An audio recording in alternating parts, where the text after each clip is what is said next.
በተከታታይ እንደዚህ የሚያጋጥማችሁ ከሆነ ላበላበዝ ከምትሆኑ ድረስ ሰግዳችሁ ላባችሁ እንዳለ ሆኖ ጥቅልል ብሎ መተኛት።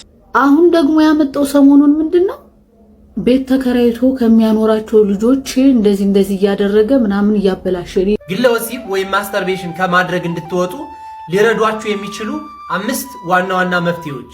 የማይቆረብበት ትዳርም እንዲሁ ሲምፕል ኦርጋናይዜሽን ነው። ሰላም ውድ ቤተሰቦቼ እንደምን አላችሁ? እንደምን እስከ ሰዓት ደረሳችሁ? እንኳን ወደ ቻናሌ በሰላም መጣችሁ። ውድ ቤተሰቦቼ ዛሬም በሚያነቁ በሚያበረታቱ መንፈሳዊነታችንን ከፍ በሚያደርጉ ቪዲዮዎች ተገናኝተናል። እስከ ፕሮግራሙ ፍጻሜ ድረስ ከኔ ጋር ከቆያችሁ ብዙ ነገር እንማማራለን። በቀጥታ ወደ ዛሬው መርሃ ግብራችን እንሄዳለን። ከሁሉ የሚበልጠው ነገር ትልቁ ነገር ስግደት ነው። እንደዚህ የሚያንቃዣችሁና የሆነ በተከታታይ እንደዚህ የሚያጋጥማችሁ ከሆነ ላበላበዝ ከምትሆኑ ድረስ ሰግዳችሁ ላባችሁ እንዳለ ሆኖ ጥቅልል ብሎ መተኛት። እዛው ድክም እንዳላችሁ እዛችሁ ታነጥፉና ከፍራሽ ወርዳችሁ ጠቅልል ብላችሁ ትተኛላችሁ። ያባትታችኋል፣ ያቃዣችኋል፣ ያስለፈልፋል ምናምን። ከዛ ሰው እንዲቀርጻችሁ ማድረግ ከቻላችሁ እንድታውቁት ነው። መንፈስ ነው ወይስ የእንቅልፍ ማጣት ነው ምናምን የሚለውን እንድታውቁት ነው። እንደዚህ የሚያደርጉ ወንድሞች ስላሉ ነውና በትክክል በጣም አይደለም ስሊፒንግ ፓራሊሲስ ያለበት ሰው ቀርቶ እንዲሁ በጣም ሰግዶ የሚተኛ ሰው መቃዠቱ መባተቱ አይቀርም። ለምን? መንፈስ የመያዝ ምልክት ላይ ነው ያለው፣ ወይም ደግሞ እዛ ለመያዝ ሩብ ጉዳይ ወይም ጅማሬው ላይ ነው ያለው ማለት ነው። መናፍስቶች እኛ ላይ እግራቸውን ዘርግተው ቁጭ ብለው የነበሩ መናፍስቶች ስትሰግዱ ይላሉ፣ ይደነግጣሉ። አንደኛ፣ ሁለተኛ ደግሞ ያቃጥላቸዋል። የስግደት ላብ ነው፣ የሩጫ ላብ አይደለም። ስራ ሰርታችሁ አይደለም፣ ሰግዳችሁ ለፈጣሪ ለድንግል ማርያም ለሚገባው ክብርን ስለሰጣችሁ ስለሰገዳችሁ ስጋችሁ ላይ ያለው ላብ ጸበል ይሆንበታል፣ ኃይል ይሆንበታል። ይሄ አባቶቻችን ገድል ስንክሳለ በደንብ የሰማነው ነገር ነው። ሸተታችሁኝ አስጠላችሁኝ ብሎ አባቶች ሲሰግዱ አፍንጫውን ይዞ ወጣ ሰይጣን አለ። አዩት፣ እየሰገዱ ዞሮ ሲያዩት እንደዚህ አፍንጫውን ይዞ ወጣ።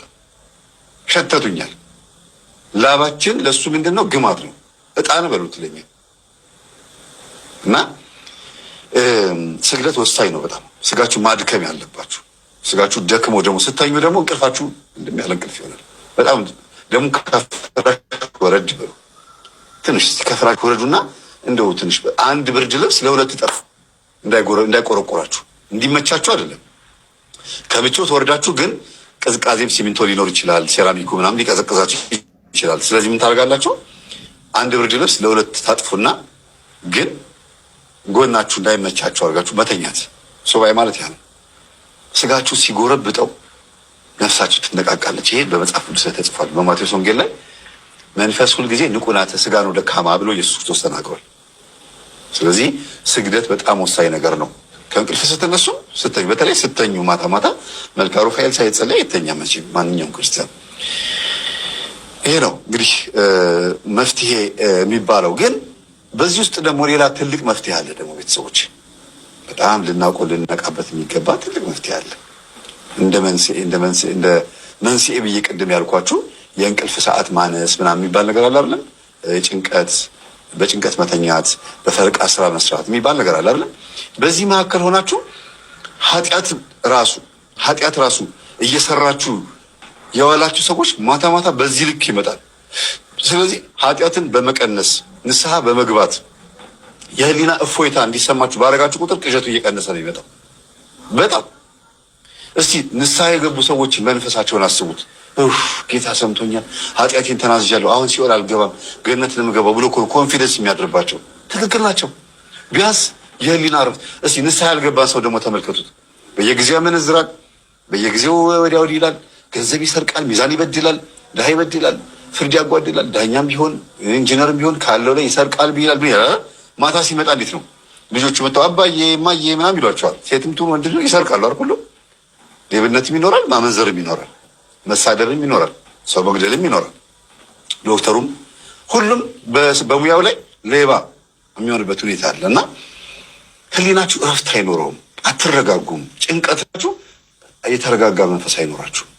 ስለዚህ ንስሐ የገባ ሰው ማለት ነው በቃ ሲበላ ደስ ብሎት የሚበላው፣ ልጆቹን ሲያቅፍ ሲስማቸው ምን በቃ ሁሉ ነገር ደስ ነው የሚለው፣ መንፈሱ የተረጋጋ ነው የሚሆነው እና ቅዠት አይደለም ስሊፒንግ ፓራሊሲስ የእንቅልፍ ሰዓቱ እንኳን አይዛባበት። በቃ ሰላም እንቅልፍ ነው የሚለው። ሲነጋም አመስግኖ ይወጣል፣ ሲወጣም አመስግኖ፣ ሲገባም አመስግኖ ይገባል። እና ከዛ በኋላ ደግሞ ሰው ሲመክርም ህሊናው አይወቅሰውም ማለት ያደረገውን ነገር ነው የሚመክረው። የተጎዳበትን ያለፈ ታሪኩን ነው የሚናገረው። እርግጥ ብዙ ጊዜ የተጎዳንበት ነገር ለሰው ስንናገር እኛ ማቆም ያቃተንም የምናገር ሰዎች አለን። ግን ሰው እንዲድን እኛ ቢያቀተንም እሱ ሊያልፈው ይችላል፣ ይሄ ነገር ሊወጣው ይችላል ብለን አስበን መክረዋለን። ግን ብዙ ጊዜ ደስ የሚለው እኛ ያሸነፍነው ነገር ሰው ስንመክር ነው አይደል? እና ይሄ በእንቅልፍ ልብ መጥቶ የሚፈታተንን ምናምን የሚባለው ሰይጣን ይሄ የልባችን በር እስኪከፈት የሚጠብቀው ሰይጣን መቼም ቢሆን ልባችን እንደማይከፈት ሲያቅ ከርቀት ይመለሳል ማለት ነው። የማይቆረብበት ትዳርም እንዲሁ ሲምፕል ኦርጋናይዜሽን ነው። ተራ ሶሻል ኮንትራት ዝም ብሎ ማህበራዊ ኑሮ ለማለት ጥምረት ነው የሚሆነው፣ አያጸድቅም። ትዳር ደግሞ ሊጸድቁበት ሊደኑበት የገቡበት ነው የሚገባበት ነው። አንድ ሰው ሚስቱን ቢፈታ ቤተክርስቲያን ከክርስቶስ ትለያለች ብሎ እንደ መካድ ይቆጠርበታል። አንድ ባል ሚስቱን ቢንቅ ክርስቶስ ቤተክርስቲያንን ንቋታል ብሎ መናገሩ ነው። አንዲት ሚስት ባሏን ባታከብር ቤተክርስቲያን ክርስቶስን አታከብረውም ማለቷ ነው። በጣም ትልቅ ነገር ነው። ክርስቶስን ቤተክርስቲያን ታከብረዋለች። ሚስት ለባሏ የምትሰጠው ትልቁ ስጦታ ምንድነው? እንድትነግሯቸው ነው ለባል ትዳሮች። ምንድነው ሚስት ለባሏ የምትሰጠው ትልቁ ስጦታ? ክብር ይባላል። ባል ይሄን ካገኘ ግድ የለም ሌላው ነገር ክብር ነው የሚፈልገው። ክብር መግለጫ አለው። ለምሳሌ ዝም ብሎ ነፈዝ ያለ ወጥ ሰርቶ መቆየት ንቀት ነው። ይሄ ራሱ እያለ ማለት ነው። ወጣችኋል አይደለም?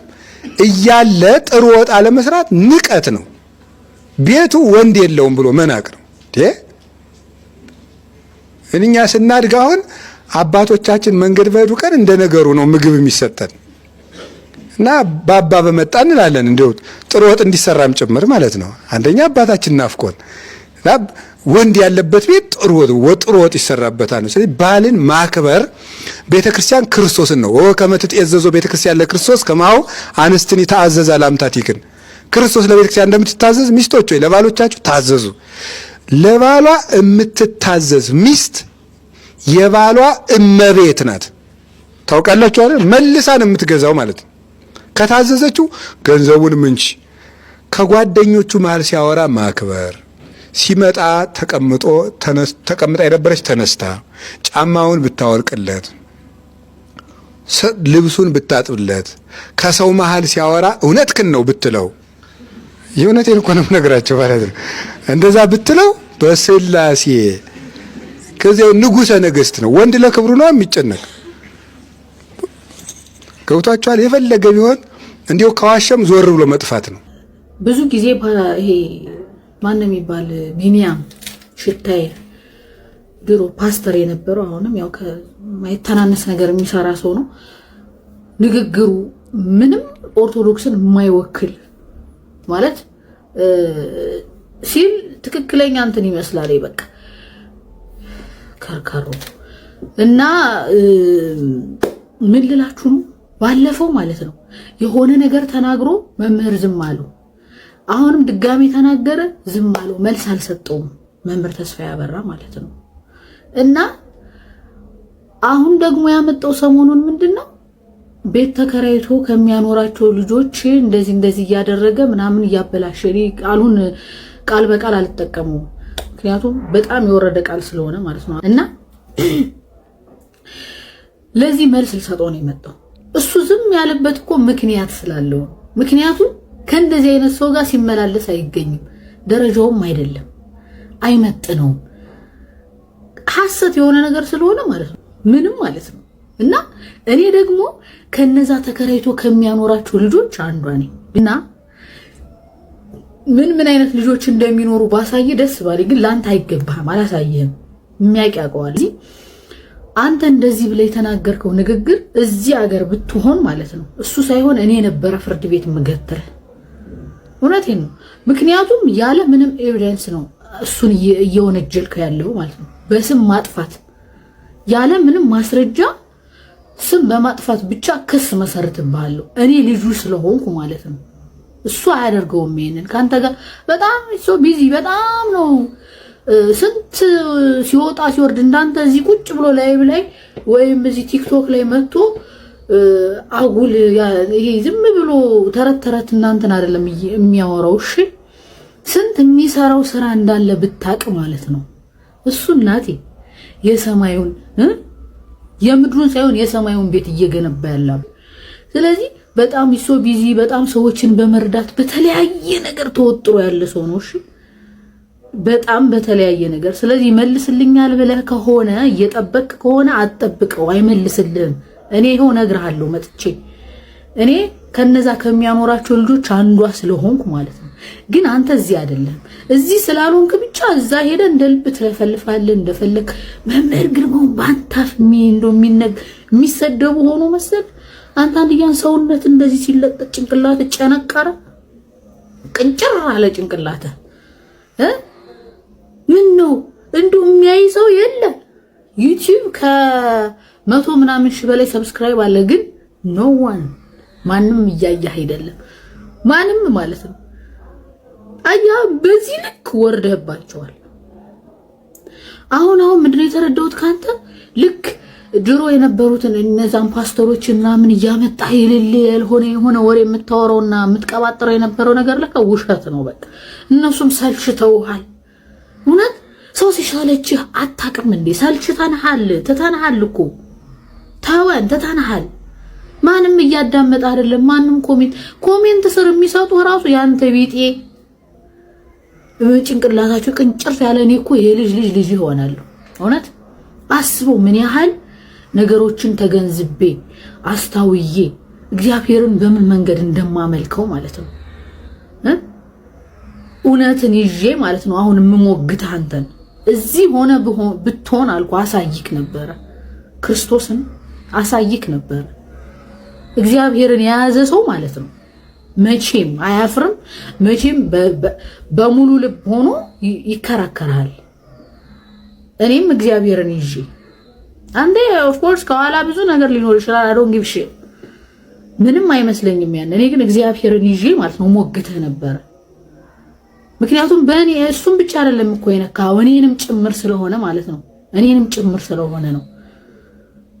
ስለዚህ ዝም ብለህ እንደመጣልህ አትተርተር፣ አርፈ ቁጭ በል እሺ። እዚህ በሆንክ እዚህ ስላልሆንክ ግን ውጪ ስላለ እንደፈለክ ትፈነጥዛለህ፣ እንደፈለክ ካፍ እንደመጣልህ ትተረተራለህ። ያውም ስጋው ደሙ ቀበላለሁ ከሚል ሰው አንተ ማለት እኮ በእግዚአብሔር ላይ የምትዘባበት ወንበዴ ነህ። ልንገርህ ወንበዴ፣ እውነት አንተ ጤነኛ አይደለህም ሲጀመር። እንደው ዝም ብዬ መልስ ልስጥ ብዬ ነው እኔንም ስለሚመለከተኝ ነው። እሺ ይሄንን ያልኩህ። ስለዚህ ስነ ስርዓት ክንያዝ። አሁንም ቢሆን ዝም አልልህም። እሱ ካንተ ጋር የሚመላለስበት ጊዜ የለውም። እንደነገርኩ እሱ ቢዚ በጣም ግለ ወሲብ ወይም ማስተርቤሽን ከማድረግ እንድትወጡ ሊረዷችሁ የሚችሉ 5 ዋና ዋና መፍትሄዎች። ይህ በሽታ በጣም አስከፊ ነው። ያላገቡ ወጣቶችን ብቻ አይደለም፣ ሱስ ሆኖባቸው ቆይቶ በትዳር ውስጥም እንኳን ሆነው ይህን ተግባር የሚፈጽሙ ብዙ ሰዎችን ስመለከት የበሽታው አስከፊነትና በዚህ ዘመን ላለን ትውልዶች ደግሞ እጅግ በጣም ክፉ በሽታ መሆኑን ተገንዝቤያለሁ። በዚህ ቪዲዮ ከመምህራንና ከመጽሐፍት ያገኘኋቸውን 5 ዋና ዋና መፍትሄዎች እነግራችኋለሁ። ትምህርቱ ግን ለብዙ እህቶች ወንድሞች እንደሚጠቅማቸው እርግጠኛ ስለሆንኩ ሼር፣ ኮፒ ሊንክ በማድረግ እስከ መጨረሻው ድረስ ተከታተሉ። ምናልባትም በዚህ ሱስ ውስጥ ያላችሁና ይህን ተግባር በተደጋጋሚ እያደረጋችሁ ከዚህም ለመውጣት እየተቸገራችሁ ያላችሁ እህቶች ወንድሞች ካላችሁ ማስታወሻ አውጡና እነዚህን 5 መፍትሄዎች ጻፏቸው። ብቻችሁን ተደብቃችሁ ይህን ተግባር እንደምትፈጽሙት እነዚህን 5 መፍትሄዎችም ለራሳችሁ በማስታወሻ ጽፋችሁ ከዚህ ክፉ በሽታ ራሳችሁን ልታወጡ ይገባችኋል። ብዙዎችን በነፍስም በስጋም እየገደለ ያለ የዘመናችን እጅግ አደገኛና አስከፊ በሽታ ነው። ከዚህ ሱስ ውስጥ ለመውጣት ሰዎችን ለማማከር ይፈራሉ፣ ተደብቀው ይሰሩታል። ችግሩን ለሰዎች መናገር፣ አባቶችን ማማከር ይፈራሉ። ነገር ግን ለአባቶች ካላወያየን፣ ከመምህራን ምክር ካልጠየቅ፣ ለዛም መፍትሄ የሚሆኑ ነገሮችን ካልፈለግ ከችግሩ ለመውጣት እጅግ በጣም አደገኛ ያደርገዋል። እነዚህ 5 ነገሮች ግን ህይወታችሁን እንድትቀይሩ፣ ከዚህ ሱስ ውስጥም እንድትወጡ፣ ከዚህ ተግባርም እንድትታቀቡ፣ እንድትርቁ ይረዷቸዋል። አንደኛ፣ ይህን ተግባር መቼ፣ የት፣ እንዴት የሚለውን ለራሳችሁ መጠየቅ አለባችሁ። መቼ የሚለውን ሰዓቱን ማወቅ አለባችሁ። ብቻችሁን ስትሆኑ ነው፣ ስትደሰቱ ነው፣ ሲከፋችሁ ነው። መቼ ሰዓት ነው ይህን ነገር እያደረጋችሁት ያለው? ያንን ካደረጋችሁ በኋላ ለዛ የሚሆን መፍትሄ ለመዘርዘር አይከብዳችሁምና መቼ የሚለውን ጥያቄ ለራሳችሁ መጠየቅ አለባችሁ። ሁለተኛ የራሳችሁን ክብር በትክክል ተረዱት። እኔ ማንኝ የሚለውን መልስ መልሱ። የራሳችሁን ክብር እንድትጠብቁ የሚረዷችሁ 3 ነገሮችን ልገራችሁ። አንደኛ እናንተ የክርስቶስ ማደሪያ ቤተ መቅደሶች ናችሁ። ሁለተኛ እግዚአብሔር አምላክ ሰውነታቸውን በቅድስና በንጽህና ለሚጠብቁ ሰዎች ጸጋን ይሰጣል። ሶስተኛ ራሴን አላረክስም ፈጣሪንም አላሳዝንም ብላችሁ ለራሳችሁ ቃል መግባት አለባችሁ። ሶስተኛ ንስሐ መግባት፣ መጾም፣ መጸለይና መስገድ። ንስሐ መግባት ስንል ይህን ተግባር ስለፈጸማችሁ ብቻ ለንስሐ አባታችሁ ተናግራችሁ በዛው የምትቀሩ ከሆነ እመኑኝ ከ2 ወር ወይ ከ1 ወር በኋላ ተመልሳችሁ በዛ ተግባር ትዘፈቃላችሁ። እንደዛ ሳይሆን ንስሐ ስትገቡ ከልባችሁ ተጸጽታችሁ ከንስሐ አባታችሁ ሳትርቁ ዘወትር በጸሎታቸው እንዲያስቧችሁ ስለዚህም ነገር እንዲመክሯችሁ እንዲያስተምሯችሁ ከንስሐ አባታችሁ መራቅ የለባችሁ። መጸለይ ስንል ደግሞ 3 ሰዓት ላይ ወደ መኝታችሁ ስትሄዱ ስልካችሁን በርቀት አስቀምጣችሁ መዝሙረ ዳዊትን መጸለይ አለባችሁ። ከመዝሙረ ዳዊት ክፍል መዝሙር 4ን፣ መዝሙር 22ን፣ መዝሙር 33ን፣ መዝሙር 37ን አድህነኒ እግዚኦ በኃይልከ የሚለውን እንዲሁም መዝሙር 40ን፣ መዝሙር 90ን እነዚህን የመዝሙረ ዳዊት ክፍሎች በእያንዳንዱ መዝሙር 3 ስግደት እየሰገዳችሁ ጸሎቱን ብታደርጉ ትጠቀሙበታላችሁ። ሌሊት የመነሳት ልምድ ካላችሁ ደግሞ የዮሐንስ ወንጌልንና የዕለቱን መዝሙረ ዳዊት ጸሎት ብታደርጉ ሳትሰለችሁ ይህን ነገር በተደጋጋሚ ብታረጉ ይህን በሽታ ከናንተ ማራቅና ማስወገድ ትችላላችሁ። አራተኛ ይህንን ሐሳብ ከሚያመጡባችሁ ነገሮች ራሳችሁን ማራቅ አለባችሁ። ቦሬ በማውራት ፊልም በማየት ያንን ሐሳብ እንዲያመጡባችሁ ከሚያደርጉ ነገሮች ራሳችሁን ማራቅ አለባችሁ። በሽታው ክፉ ስለሆነ እነዚህ ነገሮች የምታርቋቸው ለ1 ወር ለ2 ወር አይደለም፣ ለዘላለማዊ ከህይወታችሁ መሰረዝ አለባችሁ። ምናልባትም ሁኔታዎችን አመቻችታችሁ ወደ ትዳር የምትገቡበት አጋጣሚ ካለ በትዳር ብትወሰኑ እጅግ በጣም መልካም የሆነና ፍቱን መድኃኒት ነው። አምስተኛና የመጨረሻው ይህንን ተግባር በመፈጸማችሁና በማድረጋችሁ ወደፊት ሊያገኛችሁ የሚችለው መከራ በወረቀት ዘርዝራችሁ ለብቻችሁ ሁናችሁ ጧትና ማታ ለራሳችሁ ንገሩት፣ ለራሳችሁ አስረዱት፣ በተደጋጋሚ ንገሩት። በእውነት ይህንን ተግባር በመፈጸማችሁ እድሜያችሁን እያሳጠራችሁ እንደሆነ፣ ራሳችሁን ለዘላለማዊ ገሃነመ እሳት እያዘጋጃችሁ እንደሆነ፣ እንዲሁም ደግሞ ተሎ የመጨረስ መካን የመሆን በተለያዩ በሽታዎች የመጋለጥ ኃይል ማጣት፣ ስኬት አለማግኘት፣ ከሰዎች ጋር አለመግባባት፣ በራስ መተማመንን እንድታጡ የሚያደርጋችሁ አደገኛ በሽታ መሆኑ ለራሳችሁ ንገሩት። ከላይ የጠቀስናቸውን እነዚህ 5 ዋና ዋና ነገሮችን በወረቀት ጽፋችሁ የራሳችሁን ችግር በትክክል ዘርዝራችሁ እንዲሁም ቤተክርስቲያን ዕለት ተዕለት እንዲመክራችሁ እንዲያስተምራችሁ በስርዓት ያስቀመጠችላችሁን ካህናት አባቶችን ተጠቅማችሁ ዘወትር ሳትሰለችሁ በመጠየቅ በመማር እንዲሁም ደግሞ እንደዚህ አይነት መንፈሳዊ ተግባራትን በማድረግ ከዚህ ሱስ ወይም ከዚህ ተግባር ልትወጡ ትችላላችሁ። እግዚአብሔር አምላክ አስተዋይ ልቦና ያድለን። ወገኖቼ ለምን ይመስላችኋል ህይወት የከበዳችሁ? ለምን ይመስላችኋል ሁሉም ነገር የማይታለፍም ይመስላችሁ? ለምን ይመስላችኋል ሁሌ እንደጨለመ ነው እንጂ አንድ ቀን ይነጋል ብለን የማናስበው? ምክንያቱ ይሄው ነው። ታንኳ የተባለች ሰውነታችን ላይ ከእግዚአብሔር ውጪ የጫናቸው ብዙ ኮተቶች አሉ፣ እኛ ጋር መግባት የሌለባቸው። አብረን ኃጢአቱንም ከክርስቶስ ጋር ሰውነታችን ላይ ጭነነዋል። ዘረኝነቱንም ጭነነዋል፣ ክፋቱንም ጭነነዋል፣ ነውሩንም ጭነነዋል፣ አድርባይነቱን ሆዳምነቱንም ጭነነዋል። እና እንዴት ሰውነታችን አይበጠበጥም? እና እንዴት ህይወታችን በሙሉ ምስቅልቅሉ አይወጣም? ሰውነታችሁ የተሰራው ክርስቲያኖች፣ የሁላችንም ሰውነት የታነጸው ለማን ቤተ መቅደስ እንዲሆን? ለእግዚአብሔር። በቃ ለሌላ አይስማማም፣ ለሌላ አይሆንም። እንደው እንደ እግዚአብሔር አይገርማችሁ? ለሌላ ራሱ እንዲስማማ አድርጎ አይደለም ሰውነታችንን የሰራው። ሰይጣንም ሲመጣ አይስማማውም እኮ የኛ ሰውነት አይፈልገውም። ግን ከእግዚአብሔር ጋር መገዳደር ስለሚፈልግ የሱ የሆነው በሙሉ የራሱ እንደሆነ አስቦ ተመኝቶ ፈልጎ ስለሚመጣ አብሮ ይዳፈረናል እንጂ በፍጹም የሱ እንዳልሆነ ያውቀዋል እሱ ራሱ።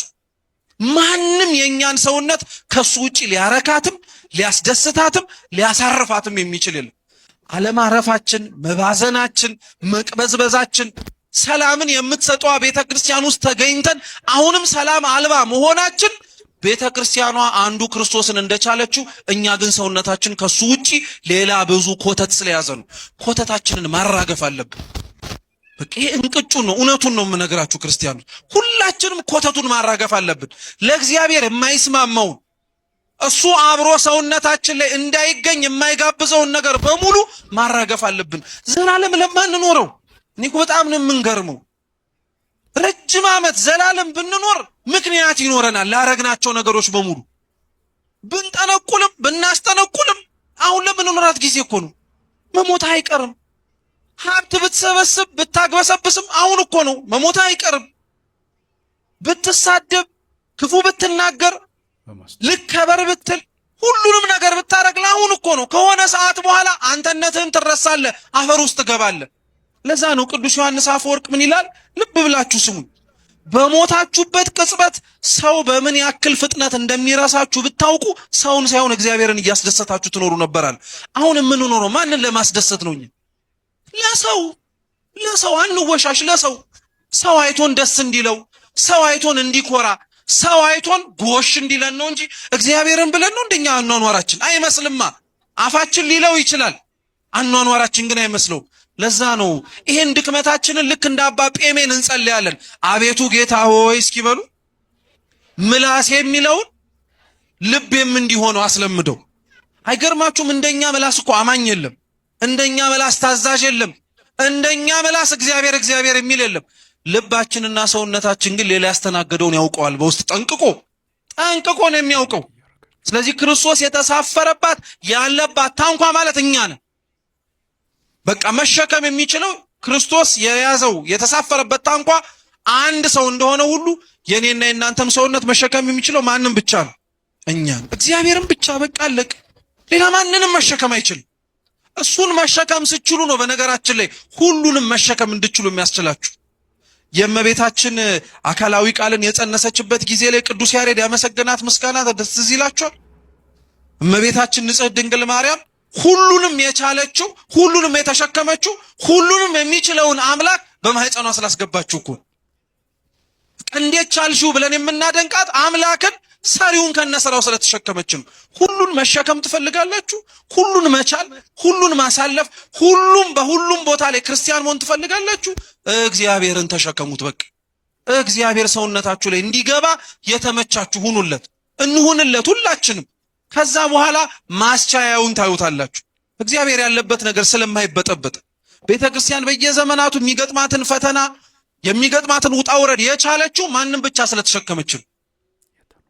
እግዚአብሔር ራሱ ያስችላል ማለት ነው። እግዚአብሔር ራሱ ብዙ ነገሮችን መሸከም እንድንችል ያዘጋጃል ማለት ነው። ስለዚህ ክርስቶስ የተሳፈረበት ታንኳ እሱ ነው። አሁንም ግን እንዳልኳችሁ ታንኳው ላይ ሆኖ ለምንድነው እነሱን ወደ ዳር የሚያስተምራቸው ብለን እንጠይቃለን።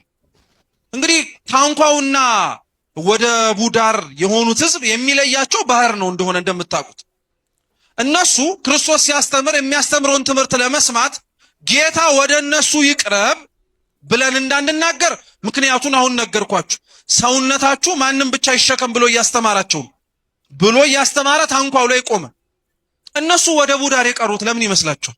አንድ ክርስቲያን ከሁሉም ሰው አንሳለሁ ካላለ የመዳን ተስፋ የለው። ክርስቲያኖች የትህትና የመጨረሻው ዝቅታ ይሄ ነው። ቅዳሴው ራሱ ምንባባቱ፣ ጸሎቱ፣ ምህላውን ብንሰማው እኛን ወደዚያ የሚገፋ ነው። ምክንያቱም አንሳለሁ፣ ኃጢአተኛ ነኝ፣ ወራዳ ነኝ ካላል ስጋው ደሙን ብንቀበለው አይዋሃደንም፣ አያትርብንም። ቦታን ግን ጸጋን ይሰጣል። ትዕቢተኞችን ስለሚቃወም ሁሉ ነገራችን ይበላሻል። ክርስቲያን ትዕቢት ትልቅ በርሜል ያለ ውሃ ላይ ጠብ እንዳለች መርዝ፣ ትዕቢት የትኛውንም ደግ ስራችንን የምታበላሽ ክፉ መርዝ ማለት ትዕቢት። እግዚአብሔር ይችን ነቅሎ ይጣለልን።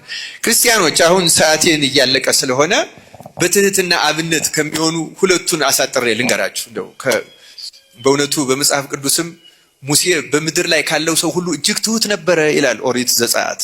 እጅግ ምን ሰው ነበረ ይላል? እግዚአብሔር ትሁት ነው የሚወደው፣ የመረጠው ለዚያ ነው። ያለ ትህትና ሰዎችን እግዚአብሔር አይመርጥም። ክርስቲያኑ አንድ በጣም ደስ የሚመስለኝ ታሪክ አለ በዚህ በየካቲት ስንክሳር ውስጥ ያለ ታሪኩ ምንድነው? የካቲት 20 ወይም እንደዚህ 21 ላይ ይመስለኛል ታሪኩ ያለ። በአንጾኪያ በሶሪያ ከተማ ፓትርያርክ ሲሾም በቅርብ አንድ የሌላ ቦታ ስሟን ረሳኋት ፓትርያርክም ይገኛል። ስርዓታቸው ነው አሁን በእኛ የግብፁ እንደሚገኝ ማለት ነው። እየሰማችሁ ነው አይደለም? እና ስርዓታቸው ለምሳሌ አሁን በኢትዮጵያ የግብፁ ሳይገኝ ኢትዮጵያውያን መሾም የለባቸውም፣ የኢትዮጵያው ሳይገኝ ግብፅ መሾም የለባቸውም የሚል ስምምነት ሊኖር ይችላል ማለት ነው። ያው አንዲት ቤተክርስቲያን ከሆነች አንድ እንደዚያ ስምምነት ነበራቸው። በኋላ ይህንን የአንጾኪያው ሊቀ ጳጳስ ሲያልፍ፣ የቀደመው አባት ሲያልፍ ይህን ሌሎቹን ጳጳሳት ተጠሩ። ይሄ ሌላውም መንበር ፓትርያርክ ተጠራ እንድንሾምና ተብሎ። እንዳሁኑ ስልክ የለም ትራንስፖርት የለም ዘመናዊ፣ ግን ይሄ ቸላለ ዘገየ እና ይሄ ፓትርያርክ ስሙ እልመፍሪያን ይባላል። እስቲ እልመፍሪያን በሉ።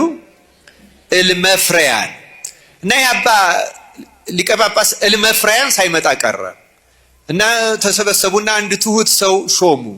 ያን ሊቀ ጳጳስ የአንጾኪያው ሊቀ ጳጳስ አትናሲዮስ ተብሎ ተሾመ። ማን ተባለ አልኳቸው? አትናሲዮስ ተብሎ ተሾመ።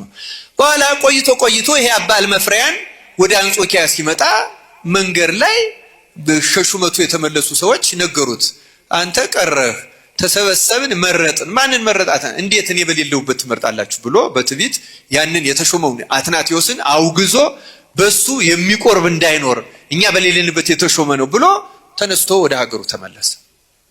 እንግዲህ ይሄ እኔ ከሌለውበት የሚለው አንዱ የትዕቢት መንፈስ ነው። ከእንዲህ ያለው መንፈስ አምላካችን ነፃ ያውጣን። ያው እንግዲህ ስልጣን ታስታበያለች። በኋላ አባ አትናቴዎስ ግን በጣም ትሁት አባት ስለሆነ ምን እንዳደረገ ታውቃላችሁ? የሱን ረዳት እንደ ዋና ሆነህ ቀድስላቸው፣ ለህዝቡ አስተምራቸው፣ ፍርዱንም ፍረድላቸው፣ ከየቦታው የሚመጡትን ከየአጥቢያዎቹ ፍረድላቸው። እኔ ለአንድ ዓመት አንድ እግዚአብሔር የምጠይቀው ጥያቄ ስላለኝ ሱባኤ እገባለሁ ብሎት ሄደ እና ተሰውሮ የፓትርያርኩን ልብስ አውልቆ ሄዶ እዛ አውግዞት የሄደው አባ እልመፍሪያን ጋር ሄደና ከግቢው አንኳኳ። ተራ ሰው መስሎ ምንድነው ሲባል እኔ መጻተኛ ማደሪያ ያጣው ድሃ ክርስቲያን ነኝ፣ እዚህ ብታስጠጉኝ ብሎ ጠየቀ። ፓትርያርኩ አባ እልመፍሪያን ሲጠየቅ ሊቀ ጳጳሱ ፈቀደ። አስገቡት፣ ስራ ስጡት፣ እየሰራ ያገልግል ተባለ። ከዚያ በኋላ ይሄ ፓትርያርክ ተራ ሰው መስሎ በትህትና በዚያ በፓትርያርኩ ግቢ ያሉትን ረዳቶቹን፣ የጳጳሳቱን፣ የመነኮሳቱን ልብሳቸውን እያጠበ ውሃ እየቀዳ እንጨት እየፈለጠ ያዘዙትን እየተላላከ ደስ የሚያሰኛቸው አገልጋይ ሆነ። በጣም ተደነቁ። እንዲህ ያለ ትሁት አገልጋይ ከወዴት ይገኛል? ይሄ እኮ ትህትናው ብቻ ለክህነት ያስበቃዋል አሉና አባታችን ይሄስ ከጉልበት ስራ እናውጣው፣ በዲቁና ገብቶ ቢቀድስ ጸጋ ያሰጣል፣ እባክህ ዲቁና ሽማዋል፣ እንዲህ ይገባዋል አለና አምጡት ተባለ። አንድ ቀን እንግዲህ ፓትርያርኩን ተመልከቱ። መቅደስ ተመጣ። አንተ ትሁት አገልጋይ እግዚአብሔር ይስጥህ፣ አሁን ዛሬ ዲቁና ልትሾም። እኔ አልገባም፣ እኔ ዲቁና አይገባኝም፣ ተራ ሰው ነኝ፣ በፍጹም አልቀበልም ብሎ እምቢ አለ። አይ ይሄማ ራሱ ትህትናው እንደሚገባው ያመለክታል ብሎ በግድ ሊሾመው ሲል አይ አባቴ እኔ ማላውቅ ደንቆሮ ሆኜ ነው እንጂ ዲቁና እኮ ተሾሜያለሁ እና ደግሞ አይሾምም አይደል? ክህነት ደግሞ አይሰጥም። በጣም ተደነቁ። እንዲህ ያለ ዲቁና ኑሮት እንደዚህ ተራ ሰው እንጨት ቀጅ፣ እንጨት ለቃሚ፣ ውሃ ቀጅ፣ ልብስ አጣቢ፣ ቆሻሻ ጠራጊ ሆኖ እንዴት ያለ ትሁት ነው! በጣም ይገርማል አሉና መርቀው የተሻለ የዲቁና ስራ እንዲሰራ አሉት። ያንኑ ተግባሩን ቀጠለ። አረ ይሄማ ቅስና ይገባዋል ተባለና ሌላ ቀን ደግሞ ለቅስና እንዴ በጭራሽ እኔ አልገባ ብሎ እምቢ አለ። አሁንም ግድ ብለው ሊሾሙ ሲሉ እኔ አባቴ አፍሬ ፈርቼ ነው እንጂ ቅስናም እኮ ተቀብያለሁ። ወይ ጉድ አሉ። ደግሞ ተደነቁ። ደግሞ ምን አይነት ሰው ነው የገጠመና? አይ ይሄማ ቅስና ካለው እንግዲህ ያው ጵጵስና ነው የሚገባው። አንዱ ሀገረ ስብከት ላይ ይሾም ተባለና ለሊቀ ጵጵስና ሊሾም ቀን ተቆጠረ። ፓትርያርኩ ተመልከቱ፣ ቀን ተቆጥሮ ለሹመት ተዘጋጀ። እሱም ቢያለ አሁን እንደማይለቁት ሲያውቅ እውነተኛ ታሪኩን ተናገረ። አባቴ ሆይ እኔ እኮ በአንጾኪያ የተሸምኩት አትናቴዎስ ነኝ፣ ስለተቀየምከኝ ስላወገዝከኝ መጥቼ ላገልግል ብዬ ነው ሲል ያ አባ እልመፍሪያን ከትህትናው የተነሳ መሬት ላይ ተዘርሮ ወደቀ። ደንግጦ ይገርማቸዋል። በጣም ደነገጡ። እሱን ሊሾሙ ቤተ መቅደስ ተሰብስበው ቅዳሴ ሊገባ ባለበት ነው ሹመው ቅዳሴ ሊገባ። ከዚያ በኋላ ክርስቶስ ሆይ ማረን፣ እግዚኦ ማረን ክርስቶስ አሉ። ተሰብስበው እባክህ በፓትርያርክ ላይ ነው ለካ እንጨት ቆራጭ እንጨት ፈላጭ ውሃ ቀጅ አድርገን አገልጋይ አድርገን ያኖር ነው ፓትርያርኩን ነው። እንዴት አይነት አለቀሱ፣ ልብስ አቀረቡለት፣ እግዚአብሔርን ይቅርታ ጠየቁ። እሱ ቀድሶ አቆረባቸው። ፍታን አስተስሪልን ኃጢአታችን አሉት፣ አስተሰረየላቸው። በነጋው አባ አልመፍሪያን በዚያ ጊዜ ትራንስፖርቱ በቅሎ ፈረስ አይደለም፣ በቅሎ አስመጥቶ አስጭኖ ፓትርያርኩን አትናቴዎስን በቅሎ ላይ አስቀምጦ ራሱ በእግሩ ከዚያ አባ አትናቴዎስ ተሰቀቀ። አባቴ ሆይ እሺ በክብር አስገባይ ወስደ፣ ግን አንተም ፓትርያርክ ነህ እንደኔ በቅሎ ላይ ተቀም አይደለም፣ አንተ በእግርህ መተህ ነው ያገለገልከኝ፣ በእግሬን ወስጄም አስገባሃለሁ። ይውላችሁ አያችሁ፣ ትህትናውን አጋባበት፣ ትዕቢቱን አራቀለት፣ አስለቀቀለት። ያስተማረን የመከረን የገሰጸን የአባቶቻችን አምላክ በእውነት እግዚአብሔር አምላካችን ስሙ የተመሰገነ ይሁን። ላስተማሩን ለአባቶቻችን ለመምህራኖቻችንም እግዚአብሔር አምላካችን በእውነት ረጅም ዕድሜን ያድልልን። እኛም ደግሞ በሰማነው ቃል እግዚአብሔር እንድንለወጥ እንድንቀየር እግዚአብሔር አምላካችን በእውነት ሁላችንንም ያግዘን ይርዳን። ብዙ ነገር የተማርንበት ብዙ ነገር ያገኘንበት ቪዲዮ ነው ብዬ ተስፋ አድርጋለሁኝ። እናንተም የሚሰማችሁን ስሜት በኮሜንት ሴክሽን ላይ ከታች መጻፋችሁን እንዳትረሱ። በጣም ብዙ ነገሮችን የተነሱበት ብዙ ነገር የተማርንበት ቪዲዮ ነውና እናንተም ለወዳጅ ለጓደኛ ለቤተሰብ ሼር ማድረጋችሁን እንዳትረሱ። በእውነት እግዚአብሔር አምላካችን ከሁላችን ጋር ይሁን። እግዚአብሔር አምላካችን ሁላችንንም ያግዘን ያበርታን። ይቆየን። አሜን።